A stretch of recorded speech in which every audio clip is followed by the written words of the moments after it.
హరే కృష్ణ. అందరి భక్తులకు స్క్రీన్ కనిపిస్తుందా మాతాజీ? స్క్రీన్ కనిపిస్తుందా అందరికి? కనిపిస్తుంది మాతాజీ. హరే కృష్ణ. హరే కృష్ణ మాతాజీ. సో ఈరోజు చివరి అధ్యాయం 18th చాప్టర్ మోక్ష సన్యాస యోగం గురించి చూస్తాం. సన్యాసం యొక్క పరిపూర్ణత్వం ఏంటి అని ఇక్కడ చూద్దాము.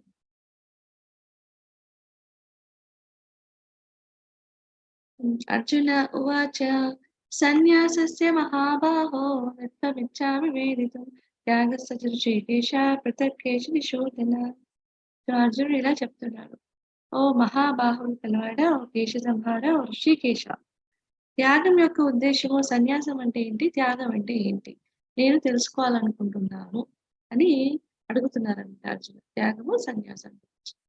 అని శ్రీ భగవాన్ ఉవాచ కామ్యానం కర్మణాం న్యాసం సన్యాసం కవయో విదుః సర్వకర్మ ఫలత్యాగం ప్రాహుత్యాగం శిక్షణ. శ్రీ భగవానుడు ఇలా చెప్తున్నారు, ఏంటిని, భౌతిక కోరికలపై ఆధారపడిన కర్మలు విడిచిపెట్టడమే సన్యాసం అని మహాపండితులు చెప్తారంట. ఏమని అంటే, ఈ భౌతిక కోరికలపైన ఆధారపడే కర్మలన్నీ విడిచిపెట్టాలి, అదే సన్యాసం అని చెప్తారండి. అండ్ ఇంకా కొంతమంది జ్ఞాన సంపన్నులు ఏం చెప్తున్నారు, సమస్త కర్మల ఫలితాలని వదిలిపెట్టడమే త్యాగం అని వాళ్ళు చెప్తున్నారు. ఏమని, భౌతిక కోరికలపై ఆధారపడిన కర్మలు వదిలేయడం సన్యాసం అని, అలా కాకుండా అన్ని కర్మల ఫలితాలను వదిలిపెట్టడము త్యాగం అని జ్ఞాన సంపన్నులు అభిప్రాయపడుతున్నారు అని భగవంతుడు చెప్తున్నారు. త్యాజ్యం దోషవదిత్యకే కర్మ ప్రాహుర్మనీషిణ యజ్ఞదాన తమకర్మ నత్యాజ్యమతి చాపరే. అన్ని రకములైన కామ్యకర్మలు దోషమైనవి, వాటిని విడిచిపెట్టాలని కొంతమంది పండితులు అంటారు. కొంతమంది ఏమో భౌతిక కోరికలపై ఆధారపడే ఎలాంటి కర్మలైనా వదిలేయటం సన్యాసం అన్నారు. ఇంకొంతమంది ఏమన్నారు, అన్ని కర్మల ఫలాలను వాళ్ళు త్యజించాలి, దాన్ని త్యాగం అని అంటున్నారు. ఇక్కడ అంటున్నారు అన్ని రకాల కామ్య కర్మలు దోషమైనవే, అన్నిలో కూడా దోషం ఉంటుంది కాబట్టి అన్నిటినీ విడిచిపెట్టాలని కొంతమంది పండితులు అభిప్రాయపడుతున్నారు. అయినా యజ్ఞము దానము తపస్సు అనే కర్మలను ఏనాడు విడిచిపెట్టవద్దు అని మరికొందరు ఋషులు అంటారు. సో పైన అన్ని కర్మలను వదిలేయమంటున్నారు కొంతమంది అంటున్నారు అన్ని కర్మలు అంటే దాంట్లో యజ్ఞ దాన తప కూడా వస్తాయన్నమాట. సో అలా కాదు, యజ్ఞ దాన తపస్సు అనేవి ఎప్పుడు కూడా విడిచిపెట్టకూడదని ఇంకొంతమంది ఋషులు వాళ్ళ అభిప్రాయాన్ని ఇలా అనుకుంటుంటారు అని భగవంతుడు చెప్తున్నారు. కానీ ఇప్పుడు భగవంతుడు చెప్తున్నారు, అర్జున, కర్మ త్యాగ విషయంలో నా నిర్ణయం విను. త్యాగము 3 విధాలుగా ఉంటుంది. అదేంటంటే యజ్ఞదాన తపకర్మ అనత్యాజం కార్యమేవ తత్ యజ్ఞోదానం తపశ్చైవ పావనాని మనీషిణ. యజ్ఞము దానము తపస్సు అనే కర్మలు ఎప్పుడు కూడా విడిచిపెట్టకూడదు, వాటిని తప్పక మనము ఆచరించాలి. వాస్తవమునకు యజ్ఞము దానము మరియు తపస్సు అనేవి మహాత్ములను కూడా పవిత్రము చేస్తాయి. మహాత్ములు అంటేనే వాళ్ళు ఆల్రెడీ పరమహంస స్టేజ్ లో ఉండేవాడు కదా, చాలా పవిత్రమైన వాళ్ళు. అలాంటి వాళ్ళను కూడా పవిత్రం చేస్తాయి ఏవి, యజ్ఞ దాన తపస్సు అనేది. వాళ్ళ కలియుగంలో మనం ఎలా చేయాలి, యజ్ఞ దాన తపస్సు అనేవి ఎలా చేయాలి అంటే, యజ్ఞం అంటే హరినామ సంకీర్తన యజ్ఞం చేయాలి. దానం అంటే మన ఇస్కాన్ ఫౌండర్ ఆచార్యులు ప్రభుపాద వాళ్ళు మనకు డైరెక్షన్ చేసిన విధంగా దానం అంటే మనము ఏంటి, ఈ ఈ నాలెడ్జ్ ని అందరికీ దానంగా ఇవ్వాలి. అండ్ ప్రభుపాద రాసిన బుక్స్ అందరికీ డొనేట్ చేస్తూ ఉండాలి అన్నమాట. తద్వారా ఈ జ్ఞానం అనేది అందరికీ ప్రాప్తి అవుతుంది. అండ్ తర్వాత తపస్సు అనేది మనం చూసుకుంటే తపస్సు అనేది ఎలా చేసుకోవచ్చు అంటే, అది ఆస్ట్రిటీ అంటే మన డే టు డే లైఫ్ లో ఆధ్యాత్మికంగా పురోగతి సాధించడానికి మనం ఎలా క్రమశిక్షణగా దీన్ని నడపగలమో, మన జీవితాన్ని ఎలా నడుచుకోవాలి అంటే బ్రహ్మముహూర్తంలోనే లెగాలి, మిస్ అవ్వకుండా ఒక్కరోజు కూడా. అందుకే కదా దాన్ని తపస్సు అంటారు. లేదు ఒకరోజు చేసి 1 వీక్ చేసి మళ్ళీ చేయలేదు అంటే అది తపస్సులోకి రాదన్నమాట. తపస్సు అంటే ఏంటి, మనం కఠినంగా మనకు అనిపిస్తుంది కానీ మనం దాన్ని ఫాలో అవుతాం. సో డైలీ ఇప్పుడు లెగడమే అందరికీ చాలా కష్టం కదా. సో డైలీ బ్రహ్మముహూర్తంలో లెగడం, భగవంతుని ప్రార్థించడం, భగవంతుని నామజపాలను కీర్తించడం, చాంటింగ్ చేసుకోవడం, రోజంతా శ్రీమద్ భగవద్గీత కుదిరినప్పుడంతా మ్యాక్సిమం భగవద్గీత శ్రీమద్ భాగవతాన్ని మనం పఠిస్తూ ఉండడం, ఇంకా సంకీర్తనను మన ఇంట్లో పెట్టుకొని 10 మందికి ఈ సంకీర్తన యొక్క ఆనందాన్ని 10 మందికి పంచడం, ఇలాంటివన్నీ కూడా మేము తపస్సులాగా మన నిత్య జీవితంలో కర్మలను అనేవి చేసుకోవచ్చు అండి. సో వాటిని తప్పక ఆచరించాలని భగవంతుడు చెప్తారు. ఇవేంటంటే పవిత్రులు కూడా పవిత్రం చేసేవన్నీ. ఇవి యజ్ఞదాన తపస్సు. ఏతాన్యపితు కర్మాణి సంగం త్యక్త్వా ఫలాని చ కర్తవ్యాని ఇతి మే పార్థ నిశ్చితం మతముత్తమం. ఓ అర్జున, ఈ కర్మలో అన్ని మమకారాసక్తి మరియు ఈ కర్మలన్నీ మమకారాసక్తి మరియు ఫలాపేక్ష లేకుండా చెయ్యాలి. సో, ఆ పైన చెప్పిన కర్మలు యజ్ఞ, దాన, తపస్సు చేసినా కూడా మమకారాసక్తి అనేది లేకుండా, ఫలాపేక్ష లేకుండా కర్మలు మనం చేయాలన్నమాట. వాటిని కర్తవ్యంగానే మనం భావించి చేయాలి. ఇదే నా ఖచ్చితమైన అభిప్రాయం అని దేవాదిదేవుడు ఇక్కడ చెప్తుంది. నియతస్య తు సన్యాసః కర్మణో నోపపద్యతే మోహాత్ తస్య పరిత్యాగः తామసః పరికీర్తితః. విద్యుక్త ధర్మాన్ని ఏనాడు విడిచిపెట్టడం మంచిది కాదు. సో, అర్జునకు మొదటినికాను ఫస్ట్ వాళ్ళ ఫీలింగ్స్ అర్జున మొదటి అధ్యాయంలో వాళ్ళ ఫీలింగ్స్ భగవంతుడికి చెప్పినప్పుడు అప్పటి నుంచినే భగవంతుడు ఇదే చెప్తున్నారు. ఏంటని? విద్యుక్త ధర్మాలు ఏనాడు విడిచిపెట్టడం మంచిది కాదు. అవివేకంతో విద్యుక్త ధర్మాలు విడిచిపెడితే అలాంటి త్యాగాన్ని తమో గుణంలో చేసే త్యాగం అని భావిస్తారని. ఇలాంటిది వాళ్ళ ధర్మాలన్నీ వదిలేసి నేను ఏ కర్మలో చేయను అని ఊరికే ఉండటం అనేది ఎలాంటిదంట? తమో గుణంలో చేసేవాళ్ళు త్యాగం. ఆ కర్మని వాళ్ళు త్యజిస్తున్నారు. సో, అలాంటి త్యాగాన్ని ఏం చెప్తున్నారు? తమో గుణ ప్రభావంలో ఉండి చేసేది అని చెప్తున్నారు. దుఃఖమిత్యేవ యత్కర్మ కాయక్లేశభయాత్ త్యజేత్ సకృత్వా రాజసం త్యాగం నైవ త్యాగఫలం లభేత్. కష్టంగా ఉన్నాయని లేదా శరీరానికి అసౌకర్యంగా ఉన్నాయని భావించి విధిగా చేయవలసిన కర్తవ్య కర్మలు విడిచిపెట్టడాన్ని రజోగుణ త్యాగం అని అంటారు. సో, ఇక్కడ త్యజించడానికి కూడా 3 గుణాలలో ఎలా ఉంటుందని చూస్తున్నాము. అంటే ఇప్పుడు తమో గుణంలో చూసాము. ఇప్పుడు రజోగుణంలో ఏంటంటే కష్టంగా ఉన్నాయి. అంటే నేను చేయలేను. అది నాకు చాలా కష్టంగా ఉంది. ఆ! మనం ఎక్కువగా కష్టపడం. బేసికల్‌గా హ్యూమన్ నేచర్ చూస్తే ఎక్కువగా కష్టపడరు. అంతా కొంత శ్రమిస్తారు కానీ ఎక్కువ కష్టం అంటే కూడా భరించే ఇది లేకుండా పోయింది శరీరానికి కదా! సో, అందుకే వాళ్ళేం చేస్తారు? వదిలేస్తారనమాట. ఆ కర్మని చేయడమే వదిలేస్తారు. వాళ్ళు చేయాల్సి ఉంది. అయినా కూడా దాన్ని వదిలేస్తారు. వాళ్ళకి కష్టంగా అనిపించి వాళ్ళ శరీరంతో నేనింత కష్టం చేయలేనని భావించి వాళ్ళు దాన్ని విడిచిపెడుతూ ఉంటారు. అలా విడిచిపెట్టేది అని రజోగుణం ప్రభావంలో చేసేదని చెప్తున్నారు. అలాంటిది ఎప్పటికి కూడా క్షేమదాయకమైనది కాదు. మరియు మన ఉన్నతికి కూడా అది దోహదపడదు. ఇప్పుడే చూసాం మనం ఏంటంటే తపస్సు అంటే మనం మార్నింగ్ లేవాలి అని చెప్తున్నాం. అది మనకు శరీరానికి అసౌకర్యం. చాలా మందికి అలవాటు అయ్యేంత వరకు అది అసౌకర్యమే. కదా! ఎందుకంటే ఇన్నేళ్లుగా మనము మనకిష్టం వచ్చిన టైంకి లెగడం అనేది అలవాటయిపోయింది. సో, అది మనకి శరీరానికి కష్టం అనిపిస్తుంది. అందుకే చేయలేము. 1 వీక్ అలా ఎవరైనా ఇన్‌స్పైర్ చేసి చేస్తాం. తర్వాత మళ్ళీ మామూలే. కదా! అలా కాదు. మన ఇది చెయ్యాలి అని మనకు తెలిసినప్పుడు మన కర్తవ్యంగా విద్యుక్త ధర్మంగా దాన్ని మనం తీసుకొని అది మన శరీరానికి అసౌకర్యం ఉన్నా సరే మనం దాన్ని చేయాలన్నమాట. అప్పుడే మన ఉన్నతికి అది దోహదపడుతుంది. లేకపోతే అది మనకు ఉన్నతికి కూడా దోహదపడదు అని ఇక్కడ చూస్తూ ఉన్నాం. కార్యమిత్యేవ యత్కర్మ నియతం క్రియతే అర్జున సంగం త్యక్త్వా ఫలం చైవ సత్యాగః సాత్వికో మితః.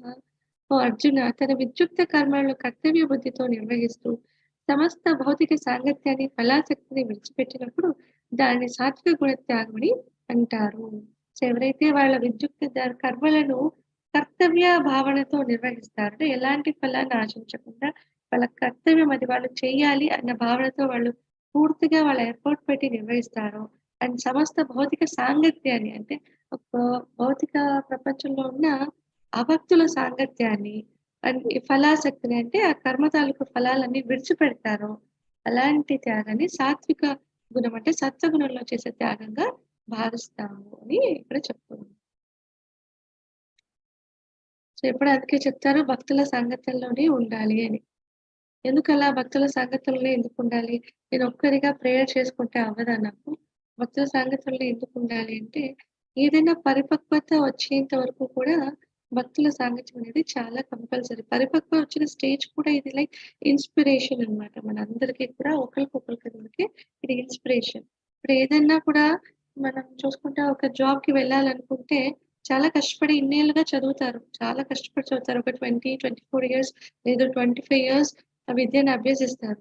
తర్వాత దానికి గోల్ ఏంటి అంటే ఈ భౌతిక ప్రపంచంలో ఏదో ఒక జాబ్ చేయాలి. అంటే వాళ్ళ విద్య దేంట్లో అయితే కష్టపడి వాళ్ళు నైపుణ్యం సాధిస్తారో దాంట్లో వాళ్ళు ఉద్యోగం అనేది సాధించాల్సి ఉంటుంది. సరే అయింది. ఇంటర్వ్యూ అటెండ్ అవుతారు. ఉద్యోగం వస్తుంది. రాంగానే వాళ్ళలా సెపరేట్‌గా పెట్టేస్తారా అంటే పెట్టేయరు. ఒక సీనియర్ కింద వాళ్ళని కొంత అసిస్ట్ చేసేలాగా ఒక సీనియర్ కింద వాళ్ళని పెడతారు. కొంత నాలెడ్జ్ వాళ్ళ నుంచి ప్రాప్తి అవ్వడానికి. ఎందుకలా వాళ్ళ సీనియర్స్ అసోసియేషన్‌లో వాళ్ళు ఉండాలి అంటే, ఎంత వాళ్ళు జ్ఞాన ప్రాప్తి అయినా కూడా అసోసియేషన్ ఆ పని ఎలా చేయాలనేది సీనియర్‌కి బాగా తెలుస్తుందనమాట. సో, అందుకే సీనియర్‌కి ఆ జ్ఞానం వాళ్ళు లబ్ధి చేసుకోవాల్సుంటుంది. అందుకే వాళ్ళ కింద కొన్ని రోజులు పని చేయమని పెడతారు. ఆ తర్వాతనే వాళ్ళు ఇండిపెండెంట్‌గా పని అలాట్ చేయడం అనేది జరుగుతుంది. This is the association power అన్నమాట ఇది. ఎంత అభ్యసించినా కూడా మనకు భక్తుల సాంగత్యంలో వాళ్ళు ఆల్రెడీ చేస్తూ ఉంటారు కాబట్టి, సో మనకు కూడా వాళ్ళ నుంచి ఎలా చేస్తున్నారు ఏంటనే జ్ఞానం అనేది మనకి ప్రాప్తవుతుంది. తద్వారా మనం చేసుకోవడానికి వీలవుతుంది. సో అందుకే భక్తుల అసోసియేషన్‌లో ఉండాలి. నహి దేహభృతా శక్యం త్యక్తుం కర్మాణ్యశేషతః యస్తు కర్మఫలత్యాగి సత్యాగీత్యభిధీయతే. దేహధారి అయిన వానికి కర్మలన్నింటినీ వదులుకోవడం నిజంగా సాధ్యం కాదు. కానీ కర్మ యొక్క ఫలాలను సృజించే వ్యక్తిని నిజంగా త్యాగి అంటారు. సో దేహం స్వీకరించి వచ్చిన ప్రతి ఒక్కళ్ళకి కర్మ అనేది చేయకుండా ఉండటం సాధ్యం కాని పని అన్నమాట. కర్మలు చేయడానికి ఇక్కడికి మనం జన్మ తీసుకొని వచ్చింటాం. కానీ కర్మలు చేయకుండా మనం ఉండలేము. కానీ కర్మ యొక్క ఫలాలను త్యజించి గనుక కర్మ చేయగలిగితే అలాంటి వ్యక్తిని నిజంగా త్యాగి అని అంటారు అని భగవంతుడు చెప్తూ ఉన్నారు. సో మోడ్స్ ఆఫ్ నేచర్ ప్రకృతి త్రిగుణాలు మన మనస్తత్వాన్ని గుణాల వల్ల ఎలా బంధిస్తాయి. మనస్తత్వం కారణంగా గుణాలు మనం ఎలా బంధిస్తాయి అనేది ఇక్కడ చూస్తాం. దాంట్లో 3 గుణాలు అండ్ దీన్ని 7 భాగాలుగా చెప్పొచ్చు. 6 టైప్స్‌లో అంటే జ్ఞానము, కర్మ, కర్త అండ్ కర్త అంటే విధి నిర్వాహకుడు అండ్ బుద్ధి, సంకల్పము, ఆనందము, సుఖము. ఆనందము, సుఖము. సో, జ్ఞానం వరకు మనం చూసుకున్నట్లయితే హ్మ్. అందరిలో ఉండేది పరమాత్మ. అంటే ఆత్మ తాలూకు జ్ఞానం అనేది సత్వగుణంలో సంపాదించేది. దీంట్లో ఏంటంటే అందరిలోనూ వసించేది పరమాత్మనే. అందరూ ఒక్కటే అన్న భావన వాళ్ళకి కలుగుతుందన్నమాట. ఇంకా ఏంటంటే ఇంకా రజోగుణంలో చూసుకుంటే అందరూ వేరే వేరే. నేను, వాళ్ళు వేరే వేరే. నాది, నేనన్న భావన మనకి చాలా స్ట్రాంగ్‌గా ఉంటుంది కాబట్టి, వాళ్ళు సెపరేట్, నేను సెపరేట్. ఇది నా ఫ్యామిలీ, ఇది నాకు సంబంధించిందనే భావన చాలా ఎక్కువగా ఉంటుంది. ఇది రజోగుణంలో ఉండే జ్ఞానానికి సంబంధించింది. దాని తర్వాత తమో గుణంలో చూస్తే సత్య అవగాహన అనేది వాళ్ళకి ఏమాత్రం కూడా ఉండదనమాట. వాళ్ళు ఏ పని చేస్తే వాళ్ళు అదే సర్వస్వం అంటే అదే కరెక్ట్. అంటే మూఢుల్లాగా ప్రవర్తిస్తారనమాట. వాళ్ళు ఏది చేస్తే అదే కరెక్ట్ అని, వాళ్ళు చేసేదే సర్వస్వం అని వాళ్ళు భావిస్తుంటారు. అని ఇలాంటి వాళ్ళు తమో జ్ఞానంలో ఉన్నట్టు మనం చూసుకోవచ్చు. అండ్ కర్మ విషయానికొస్తే హ్మ్. కర్మ ఎలా అంటే శాస్త్రాల ప్రకారంగా, ధర్మపరంగా, రాగద్వేషాలకు అతీతంగా అండ్ ఫలాపేక్ష లేకుండా చేసే కర్మ సత్వగుణంలో చేసేదిగా చెప్పుకోవచ్చు. అండ్ రజోగుణంలో ఎలా అంటే కోరికలు పూరించుకోవడానికి అంటే కోరికలే మనల్ని డ్రైవ్ చేస్తున్నాయన్నమాట. సో, కోరికలు పూరించుకోవడానికి చేసే కర్మలు. అండ్ అహంకార భావంతో ఎక్కువగా కష్టపడి ఆ కోరికను తీర్చుకోవడానికి పని చేస్తూ ఉంటామన్నమాట. అంటే ఎక్కువ శ్రమని చేస్తూ ఉంటాం. సో, ఇలాంటిదంతా కూడా మనం రజోగుణం కింద చేసేదన్నమాట. తమోగుణ ప్రభావం ఎలా ఉంటుందంటే శాస్త్రాలను అస్సలకే పట్టించుకోం. పక్కన పెట్టేస్తామన్నమాట. తర్వాత ఆహ్, దుఃఖానికని లెక్క చేయక భ్రాంతి అంటూ మనం కర్మల్ని చేస్తామనమాట. అది మనల్ని ఎంత ఇన్ ఇన్ అంటే ఇతరులకు ఎంత దుఃఖాన్ని కలిగిస్తుందనే జ్ఞానం కూడా వాళ్ళకి ఉండదు. సో, వాళ్ళు చేయాలనుకునేది వాళ్ళు ఆ భ్రాంతిలో ఉండి చేసేస్తుంటారు. సో, ఇలాంటి కర్మలన్నీ కూడా తమోగుణ ప్రభావంలో చేసేవి. ఇంకా కర్త చూస్తాము. కర్త అంటే హ్మ్, అంటే భౌతిక గుణాలతో సంబంధం లేకుండా అంటే ఈ త్రిగుణాలకు ఆవలాయిపోవడం అన్నమాట. సో, లేకుండా అహంకారం లేకుండా అండ్ ఈ ద్వంద్వాలకు అంటే ఈ భౌతిక ప్రపంచంలో ఉండే ద్వంద్వాలకు అతీతులయ్యింది. చాలా దృఢ సంకల్పంతో స్వధర్మాన్ని వాళ్ళ విద్యుక్త ధర్మాన్ని నిర్వర్తించే కర్త సాత్విక భావనలో ఉంటారు అని చెప్పొచ్చు. అండ్ రజోగుణంలో ఎలా అంటే వాళ్ళు కర్మ ఫలాన్ని ఆశిస్తారు. కర్మల పట్ల అనురక్తులై అంటే ఇష్టంగా కర్మ చేయాలి. ఎందుకు వాళ్ళకి ఇష్టం కర్మ చేయాలి. ఎందుకంటే వాళ్ళ కోరిక కర్మ ద్వారానే ఫుల్‌ఫిల్ అవుతుంది కాబట్టి.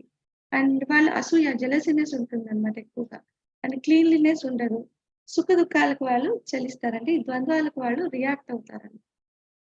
సో, వాళ్ళు రజోగుణ ప్రభావంలో ఉన్నట్టు. అండ్ తమోగుణం వల్ల దాంట్లో చూసుకుంటే హ్మ్. ఏమి శాస్త్ర నిర్దేశానుసారంగా కర్మ వాళ్ళు వనరించరు. అండ్ ఇంకొకళ్ళు అవమానించటం, మరి సోమరితనంగా ఉండటం, ఎక్కువగా లేజినెస్ అండ్ వృధాగా అంటే టైంని ఊరికే వేస్ట్ చేస్తూ ఉంటారన్నమాట. సో, ఇలాంటి కర్తలందరూ కూడా తమో గుణంలో ఉన్నవాళ్ళని చెప్ ఇంకా నెక్స్ట్ కమింగ్ టు బుద్ధి. బుద్ధి చూసుకుంటే ఏ జ్ఞానం ద్వారా అంటే ఏ బుద్ధి ద్వారా మానవుడు ఏది అంటే ఏది చెయ్యొచ్చు, ఏది చేయకూడదని బుద్ధి వాళ్ళకి ఉండాలన్నమాట. అండ్ తర్వాత దీన్ని చూసి వాళ్ళు భయపడకుండా ఉంటారు. అండ్ ఏ బంధనము కూడా వాళ్ళకి బాధ కలిగించటం అంటే ఏ బంధనం కూడా వాళ్ళకి బాధ కానీ, సుఖం గాని కలిగించడంలో సక్సెస్ అవ్వదన్నమాట. సో, అలాంటి బుద్ధి మన సత్వగుణంలో ప్రధానమైన బుద్ధి అని అండ్ రజోగుణంలో చూసుకుంటే ధర్మం, అధర్మానికి రెండిటికి వ్యత్యాసం అనేది వాళ్ళకు తెలియదన్నమాట. అండ్ చేయదగిన కార్యం మరియు చేయకూడనిది ఏవి చేయాలి, ఏవి చేయకూడదనే జ్ఞానం అనే బుద్ధి వాళ్ళకు లోపిస్తుంది. ఇంకా తమో గుణంలో చూసుకుంటే దీంట్లో ఏంటంటే కంప్లీట్‌గా అధర్మాన్ని వాళ్ళు ధర్మం అనుకోని చేస్తూ ఉంటారు. ఇంకొకళ్ళు అది అధర్మం అని చెప్పినా వినే పొజిషన్‌లో వాళ్ళు ఉండరండి. అది తమో గుణంలో ఉండేవాళ్ళని. తర్వాత సంకల్పం ఇలా డిటర్మినేషన్ ఎలా ఉంటుంది సత్వగుణంలో వాళ్ళకంటే యోగాభ్యాసాలచే నిశ్చయంగా వాళ్ళ దీక్షను కొనసాగిస్తూ ఉంటారు. కారణంగా ఇంద్రియాలను, మనసును అండ్ వాళ్ళు కంట్రోల్‌లోకి తెచ్చుకోవాలని సంకల్పంతో అన్నమాట. వాళ్ళ దీక్ష అనేది వాళ్ళు చేస్తూ ఉంటారు. అంటే ఏదో ఒక యోగా అభ్యాసం వాళ్ళు చేస్తూ ఉంటారు. అండ్ రజోగుణంలో వాళ్ళైతే ఏ నిశ్చయంతో మానవుడు ధర్మార్థ కామములందు ఫలము లేదా ఆసక్తి వహించునో అట్టి నిశ్చయము రజోగుణ ప్రధానమైందని చెప్పవచ్చన్నమాట. అంటే ధర్మార్థ కామములందరి ఫలము అంటే ధర్మార్థ కామం మనకి ఎలాంటి ఫలాన్ని ఇస్తాయో అలాంటి ఫలాసక్తిని వాళ్ళు ఆశించి వాళ్ళు కర్మలనేవి చేస్తుంటారు. అలాంటి సంకల్ప బుద్ధితో. అలాంటి వాళ్ళది రజోగుణ ప్రధానమైనదని మనం చూసుకోవచ్చు. ఇంక తమోగుణ ప్రధానమైన వాళ్ళది చూసుకుంటే ఇంకా వాళ్ళకేంటంటే విషాదం, ఎక్కువగా బాధపడడం, భ్రాంతిలో ఉండటం, ఇంకొకళ్ళని క్రాస్ చేయాలని అనుకోవటం, తర్వాత స్వప్నాల్లో భయం ఎక్కువగా వాళ్ళకి కలుగుతుంటారంట. ఇలాంటి ఈ మందబుద్ధితో కూడిన నిశ్చయాన్ని తమోగుణంకు సంబంధించినటిది అని చెప్పొచ్చు. అంటే స్వప్నము, భయము, విషాదము, భ్రాంతి అనే వాళ్ళని అతిక్రమించి పోజాలని. దాన్ని క్రాస్ చేసి వెళ్ళదనమాట వాళ్ళ బుద్ధి. దాంట్లోనే తిరుగుతూ ఉంటుంది. సో, ఇలాంటి వాళ్ళని తమోగుణంకి సంబంధించినటిది అని చూసుకోవచ్చు. ఇక చివరిగా ఆనందం అండ్ సుఖము. ఇదేంటంటే సంతోషము, సుఖం అనేది ఏంటంటే సత్వగుణంలో మనకి మొదటిగా ఇది లబ్ధి అవ్వదు ఈ ఆనందం. ఆరంభంలో చాలా కష్టంగా అనిపిస్తుంది ఏదైనా ఫాలో అవ్వడం. కానీ అది పోను పోను ఏంటంటే మనకు అమితమైన ఆనందాన్ని కలిగిస్తుందనమాట. అది అమృతంతో సమానంగా మనకు అనిపిస్తుంది. అండ్ ఇది ఆత్మానుభూతికి మానవుని మేల్కొల్పేలా చేస్తుందనమాట ఇలాంటి సుఖం. ఇది సత్వగుణంలో మనకు కలిగేది. అండ్ రజోగుణంలో చూసుకుంటే ఇంద్రియార్థముల సాటిస్ఫాక్షన్ కోసం మనం చేసేది మనం పొందే ఆనందము, సంతోషము రజోగుణంలో ఉండేది అని చెప్పొచ్చు. అండ్ తర్వాత తమోగుణం చూసుకుంటే మొదటి నుంచే చివరి వరకు మోహ కారణమైనది. అండ్ నిద్ర వలన, మోహం వలన, సోమరితనం వలన ఉద్భవించే సుఖము అంటే వాళ్ళకి నిద్రలో ఎక్కువగా సుఖం ఉంటుంది. ఆ భ్రాంతిలో సుఖాన్ని అనుభవిస్తూ ఉంటారు. ఆ లేజినెస్ కూడా వాళ్ళకి చాలా ఆనందాన్ని ఇస్తుంది. ఎందుకంటే ఏ పని చేయనక్కర్లేదు కాబట్టి. సో, ఇలాంటిదంతా కూడా తమోగుణ ప్రధానమైనది చెప్పొచ్చు. ఇది సత్వగుణంలో అంటే మొదటిగా కష్టం, తర్వాత చాలా హ్యాపీనెస్ ఉంటుంది. రజోగుణంలో మొదటినే చాలా హ్యాపీగా అనిపిస్తుంది. కానీ పోను పోను ఇది చాలా దుఃఖహేతువుగా మారిపోతుందన్నమాట. సో, ఇలా మనము ప్రతి ఒక్క దాంట్లో గుణాల ఎలా మనల్ని రియాక్ట్ చేపిస్తాయని చూడొచ్చు. ఇంకా ఆదర్శప్రాయుడైన కర్త. బ్రాహ్మణ, క్షత్రియ, వైశ్యాం, శూద్రాణాం చ పరంతప కర్మాణి ప్రవిభక్తాని స్వభావ ప్రభావైర్గుణైః. ఓ పరంతప ప్రకృతి త్రిగుణములను అనుసరించి తమ స్వభావాల నుండి పుట్టిన గుణాల ద్వారా జనులు బ్రాహ్మణులు, క్షత్రియులు, వైశ్యులు, శూద్రులుగా విభజించబడతారు. ప్రకృతి త్రిగుణాలను అనుసరించి వాళ్ళ స్వభావాలను బట్టి ఈ మానవ ఈ ఈ జన్మలో ఈ జనాలు ఎలా డివైడ్ అయ్యారు? 4 కేటగిరీస్. బ్రాహ్మణ, క్షత్రియ, వైశ్య, శూద్రులుగా వాళ్ళు విభజించబడ్డారు అని ఉంది. సో, సో వాళ్ళది ఇక్కడ చూస్తాం. బ్రాహ్మణ, క్షత్రియ, వైశ్య, శూద్ర వాళ్ళు ఎలాంటి గుణాలు కలిగి ఉంటారనేది చూస్తున్నాం. సో బ్రాహ్మణుల గుణాలంటే శాంతి కలిగి ఉండటం, ఇంద్రియ నిగ్రహణ ఉండడం, తపస్సు, స్వచ్ఛత, సహనం, చిత్తశుద్ధి, జ్ఞానం, విజ్ఞానం మరియు ఇహపర లోకములపై విశ్వాసం కలిగి ఉండటం అనేది బ్రాహ్మణుల గుణాల కింద చూస్తున్నాం. మనం క్షత్రియ గుణాలు చూసుకుంటే ఇక్కడ శౌర్యం, వాళ్ళకి బలం ఉండటం, ధైర్యాన్ని ప్రదర్శించడం, ఆయుధ విద్యల్లో నైపుణ్యం ఉండటం, యుద్ధంలో నుండి వెనుతిరగని సంకల్పం ఉండటం, విశాల హృదయంతో గల దయాగుణము మరియు నాయకత్వ సామర్థ్యం కలిగి ఉండటం. సో ఇవన్నీ కూడా క్షత్రియుల యొక్క గుణాలన్నమాట. అండ్ వైశ్యులంటే వ్యవసాయం, గోరక్షణ, పాడి పంటలు, వ్యాపారం అనేవి సహజ సిద్ధంగా వైశ్యులు చేసే పనులన్నమాట. దాని శూద్రాలు వచ్చేది ఏంటంటే పనులు చేయటం ద్వారా సేవ చేయటం అనేది సహజమైన వాళ్ళ విధి అన్నమాట. వాళ్ళందరికీ హెల్పర్ లాగా ఉంటారు. తద్వారా అందరికీ కూడా వాళ్ళు సేవ చేస్తూ ఉంటారు. ఇది వాళ్ళ సహజమైన విధి అన్నమాట. యతః ప్రవృత్తిర్భూతానాం येन సర్వమిదం తతం సకర్మణా తమభ్యస్త్య సిద్ధిం విందతి మానవః. సకల జీవులకు మూలం మరియు సర్వవ్యాప్తి అయిన భగవంతుని ఆరాధించడం ద్వారా మానవుడు తన స్వకర్మ నిర్వహణ చేయడం ద్వారా పరిపూర్ణతను పొందగలడు. అన్ని జీవాలకు ఆది మూలము అని సర్వవ్యాపకుడు, సర్వవ్యాప్తి సుప్రీం కంట్రోలర్ అయిన భగవంతుని తెలుసుకుని ఆరాధించడం ద్వారా మానవుడు స్వకర్ణ నిర్వహణ చేయడం ద్వారా, అంటే ఈ వాళ్ళ విద్యుక్త ధర్మాన్ని ఫలాపేక్ష లేకుండా చేయడం ద్వారా వాళ్ళు పరిపూర్ణతను, వాళ్ళ జీవితం యొక్క లక్ష్యాన్ని, పరిపూర్ణతని వాళ్ళు పొందగలుగుతారు అని ఇక్కడ చెప్తుంది. భక్త్యా మామపి జానాతి యావాన్ నిశ్చాస్మి తత్వతః తతో మాం తత్వతో జ్ఞాత్వా విశతే తదనంతరం. కేవలం భక్తియుత సేవ చేత మాత్రమే యథార్థముగా నేను ఎవరో తెలుసుకునవచ్చును. సో భగవంతుడు ఇక్కడ చాలా క్లియర్ గా చెప్తున్నారు. ఎవరు భగవంతుడు తెలుసుకోగలరు అంటే కేవలం భక్తియుత సేవ, ఎవరైతే భక్తి యోగాన్ని ఫాలో చేస్తుంటారో అలాంటి వాళ్ళు మాత్రమే యథార్థంగా భగవంతుడు ఎవరు అనేది వాళ్ళు తెలుసుకోగలుగుతారు. నన్ను తెలుసుకున్న పిదప నా భక్తుడు నా సంపూర్ణ భావనలో భగవద్ధామంలో ప్రవేశించును. అలా తెలుసుకున్న వాళ్ళు సంపూర్ణ నా భావనలో వారు నిమగ్నమై నా ధామానికి వాళ్ళు ప్రవేశిస్తారు అని చెప్తారు. మచ్చిత్త సర్వదుఃఖాని మత్ప్రసాదాత్ దృశ్యసి అతచేతం అహంకారాత్ నశోష్యసి వినక్ష్యసి. నీవు నా యందు మనసు కలవాడవైతే నా కృపచే అన్ని అడ్డంకులను మరియు కష్టాలను అధిగమించగలవు. కానీ అహంకారముచే నా మాటలు వినక పని చేస్తే నీవు నశిస్తావు అని క్లియర్ గా ఇక్కడ చెప్తున్నారు. నా యందు మనసు కలవాడవి నా కృపచే పని చేసినట్లయితే అన్ని అడ్డంకాల కష్టాలను ఈజీగా అధిగమిస్తావు, అంటే ఈ భవసాగరాన్ని ఈజీగా క్రాస్ చేయగలుగుతావు అని భగవంతుడు చెప్తున్నారు. లేకపోతే ఈ భవసాగరంలో మళ్ళీ మళ్ళీ జన్మామృత్యు జరావ్యాధి చక్రంలో తిరుగుతూనే ఉంటారని. ఈశ్వర సర్వభూతానాం హృదయ అర్జున తిష్టతి రామయన్ సర్వభూతాని యంత్రారూఢాని మాయ. ఓ అర్జున, పరమపురుషుడు ప్రతి ఒక్కరి హృదయంలో ఉండి భౌతిక ప్రకృతితో తయారు చేయబడిన యంత్రంలో, అంటే ఈ దేహంలో ఆసీనులైన అన్ని జీవన గతులను నిర్దేశిస్తున్నాడు. మన లైఫ్ లోనే కాదు, అన్ని జీవాలలో అన్ని జీవాల్లో భగవంతుడు పరమాత్మగా వసిస్తున్నారు అనమాట. వసించి మన జీవన గతులను వాళ్ళు నిర్దేశిస్తూ ఉన్నారని ఇక్కడ చెప్తూ ఉన్నారు. మన్మనాభవ మద్భక్తో మధ్యాది మాం నమస్కురు మామే వేషత సత్యంతే ప్రతిశానేపి యో అస్మి. ఎల్లప్పుడూ నన్నే స్మరించు, నా భక్తుడిగా ఉండు, నన్ను పూజింపు, నాకు నమస్కరింపు. ఆ విధంగా చేయడం వల్ల నీవు తప్పక నన్ను చేరుకుంటావు. నీవు నాకు ప్రియమైన స్నేహితుడవు కాబట్టి నేను ఈ మాట నీకు ఇస్తున్నాను అని భగవంతుడు అర్జునుడితో చెప్తున్నారు. తద్వారా అందరికీ కూడా ఈ మెసేజ్ అనేది ఇస్తూ ఉన్నాడు.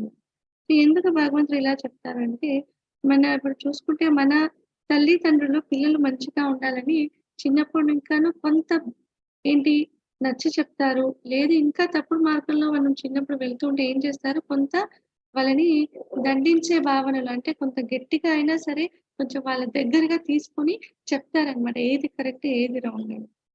పిల్లలు దాని ప్రకారంగా వాళ్ళు నడుచుకున్నట్లయితే వాళ్ళు మంచిగా ఎదగగలుగుతారు. అలాగే దేవాది దేవుడు అందరికీ ఆది బీజంగా ఉన్నాడు, తండ్రి అయి ఉన్నారు అందరికీ. కాబట్టి వాళ్ళందుకే వాళ్ళ పిల్లలు పక్కదారి పట్టకుండా సక్రమ మార్గంలో నడవాలని ఇక్కడ డైరెక్ట్ గా వాళ్ళు అర్జున ద్వారా ఈ మెసేజ్ అనేది ఇస్తున్నారు. సో ఈ విధంగా చేయడం వల్ల తప్పక మనము మన జీవిత లక్ష్యాన్ని మనము సాధించుకుంటాం. భగవంతుడు ఇది ఎందుకు చెప్తున్నారంటే మనకు అందరికీ కూడా ప్రియమైన స్నేహితుడు. మనం పీస్ ఫార్ములాలో మనం 3 చూస్తాం. సో భగవంతుడు is the supreme controller and is the supreme enjoyer and అందరికీ వెల్ విషర్. అందరికీ పరమ మిత్రుడు ఎవరైనా ఉన్నారంటే అది ఆ దేవాది దేవుడే అన్నమాట. ఇది ముందు మన అధ్యాయంలో చూసాం. సో భగవంతుడు అందుకే ఈ మాట మనకు చెప్తూ ఉన్నారు. సర్వధర్మాన్ పరిత్యజ్య మామేకం శరణం వ్రజ అహం త్వాం సర్వ పాపేభ్యో మోక్షయిష్యామి మా శుచః. అన్ని ధర్మాలను వదిలేసి కేవలం నన్ను శరణు పొందు. సో రకరకాల ధర్మాలు రిలీజియస్ పరంగా, మతపరంగా ఎన్నో ధర్మాలు ప్రతి ఒక్కరు ఫాలో అవుతూ ఉంటారు. సో దానివల్ల ఏంటంటే మధ్యలో ఎవరైనా ఏమైనా కొంత చెప్పినా రాంగ్‌గా కూడా డీవియేట్ అవ్వడం అనేది అలా జరగడానికి చాలా చాలా ఛాన్సెస్ ఉన్నాయి. అందుకే భగవంతుడు చెప్తారు, ఓకే అన్ని ధర్మాలను వదిలేసి కేవలం నన్ను శరణు వేడు. నేను నిన్ను అన్ని పాపాల నుండి విడిపిస్తాను భయపడకు అని భగవంతుడు ఆశ్వాసం ఇస్తున్నారన్నమాట. యైదం పరమం గుహ్యం మద్భక్తేష్వభిధాస్యతి భక్తిమయి పరాం కృత్వా మామే వశ్యత్య సంశయః. భక్తులకు ఈ అత్యున్నత రహస్యాన్ని వివరించే వారికి స్వచ్ఛమైన భక్తి తప్పకుండా లభిస్తుంది. మరియు చివరికి అతడు నా వద్దకు తిరిగి వస్తాడు. హరే కృష్ణ. నచ తస్మాన్ మనుష్యేషు కశ్చిన్ మే ప్రియకృత్తమః భవితా నచ మే తస్మాత్ అన్యః ప్రేతరో భువి. నాకు అతని కంటే ఎక్కువ ప్రియమైన సేవకుడు మరొకరు ఈ ప్రపంచంలో లేరు. అతని కంటే ఇంకెవ్వరు కూడా నాకు ప్రియమైన వారు ఉండరు. అంటే ఎవరైతే భగవంతుడు ఇచ్చిన సందేశాన్ని 10 మందికి తెలియాలని ప్రచార కార్యక్రమం చేస్తారో అలాంటి వాళ్ళు భగవంతునికి అత్యున్నతమైన ప్రియమైన వాళ్ళు అని చెప్తున్నారు. సాద్వేష్యతే చ ఇమం ధర్మ్యం సంవాదమావయోః జ్ఞానయజ్ఞేన తేనాహం ఇష్టస్యామితి మే మతిః. మన ఈ పవిత్రమైన సంభాషణను మన అంటే అర్జున అండ్ శ్రీకృష్ణ పరమాత్మ యొక్క ఈ పవిత్రమైన సంభాషణను అధ్యయనం చేసేవాడు తన జ్ఞాన యజ్ఞము ద్వారా నన్ను పూజించిన వాడిని నేను ప్రకటిస్తున్నాను. సో ఈ జ్ఞానం అనేది భగవంతుడు అందరికీ ఒక యజ్ఞం లాగా శ్రీమద్ భగవద్గీతలు అందరికీ ఇవ్వడానికి ఇస్తున్నారన్నమాట. సో అందుకే ఎవరైతే దీన్ని అధ్యయనం చేస్తారో వాళ్ళు జ్ఞాన యజ్ఞం ద్వారా భగవంతుని పూజించిన వాళ్ళు అవుతారంట అని భగవంతుడే స్వయంగా చెప్తూ ఉన్నారు. శ్రద్ధావానిన సూయశ్చ హృదయాదపి యో నరః సోపి ముక్తశ్వాలోకాన్ ప్రాప్నుయాత్ పుణ్య కర్మణాం. శ్రద్ధతో అసూయ లేకుండా దీనిని వినేవాళ్ళు ఎలాగా శ్రద్ధతో అసూయ లేకుండా ఏంటి ఇలా చెప్తున్నారు ఏంటి అనే భావన లేకుండా విశ్వాసంతో దీన్ని వినేవాళ్ళు అన్ని పాపాల నుండి విముక్తి పొందుతారు మరియు పుణ్యాత్ములు నివసించే పుణ్యలోకాలకి చేరుకుంటారు. అర్జున ఉవాచ నష్టో మోహ స్మృతిర్లబ్ధా త్వత్ప్రసాదాన్మయాచ్యుత స్థితో అస్మిగత సందేహ కరిష్యే వచనం తవ. అర్జునుడు ఇలా చెప్తున్నారు, ఓ అచ్యుత ఇప్పుడు కంప్లీట్ గా నా మోహం తొలగిపోయింది. నీ అనుగ్రహించే నా స్మృతిని తిరిగి నేను పొందాను. నా సందేహాలన్నీ తీరిపోయాయి. నీ ఆదేశానుసారం పనిచేయడానికి సిద్ధంగా ఉన్నాను. నువ్వేం చెప్తే అది చేయడానికి నేను సిద్ధంగా ఉన్నాను అని చెప్తారు. కానీ భగవంతుడు చెప్తారు ఇది చేయని భగవంతుడు ఏమీ డైరెక్ట్ చేయరు. ఇప్పుడు జ్ఞానం మొత్తం నీకు ఇచ్చాను, నువ్వు డిసైడ్ చేసుకో ఏది చేయాలి. సో భగవంతుడు అర్జునకి చెప్తారనమాట. అర్జున ఏమో కంప్లీట్ సరెండర్, నువ్వు ఏది చెప్తే అది చేస్తాను. కానీ భగవంతుడు మొత్తం జ్ఞానాన్ని నీకు ఇచ్చాను, సో ఇప్పుడు నువ్వు ఏది చేయాలో నువ్వు డిసైడ్ చేసుకొని భగవంతుడు అంటారని.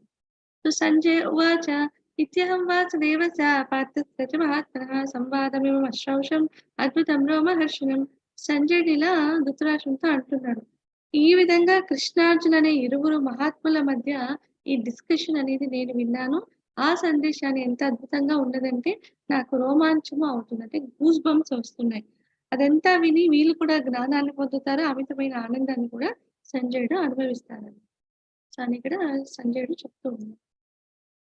ఎత్ర యోగే ఇంకా అంటున్నారు, ఎత్ర యోగేశ్వర కృష్ణో ఎత్ర పార్థో ధనుర్ధరః తత్ర శ్రీ విజయో భూతికి ధ్రువాని తిరుమ. ఎక్కడ యోగేశ్వరుడైన శ్రీకృష్ణ పరమాత్ముడు ఉంటాడో, ఎక్కడ మహాధనుర్ధారైన అర్జునుడు ఉండునో అచ్చట ఖచ్చితంగా సంపద, విజయము, అసాధారణ శక్తి మరియు ధర్మం ఖచ్చితంగా ఉంటాయి. ఇది నా అభిప్రాయం అని సంజయుడు ధృతరాష్ట్రునికి చెప్తారు. సో దీంతో మనకి ఫినిష్ అయింది. సో సకల శుభాలను, ముక్తిని మరియు పరిశుద్ధమైన భక్తిని అనుగ్రహించు ఈ దివ్యమైన సంవాదాన్ని శ్రవణం చేయుట, అధ్యయనం చేయుట మరియు ప్రచారం చేయటం ద్వారా శ్రీకృష్ణుడు మరియు అర్జునుడి యొక్క సాంగత్యమును మనము నిత్యము అనుభూతి చెందవచ్చు. సో 3 టేక్ అవే ఓవరాల్‌గా చూసుకుంటే ఆర్ ద స్పిరిట్స్ మనము భగవంతునిలోని అంశాలు ఎవరిలోని ఆ శ్రీకృష్ణ పరమాత్మలోని అంశాలను. Krishna is the supreme personality of God head. దేవాది దేవుడు శ్రీకృష్ణ పరమాత్మ అని. And devotional service the best process to attain perfection. Devotional service Hare Krishna. భగవంతుని భక్తి యొక్క సేవ. హరే కృష్ణ. One second.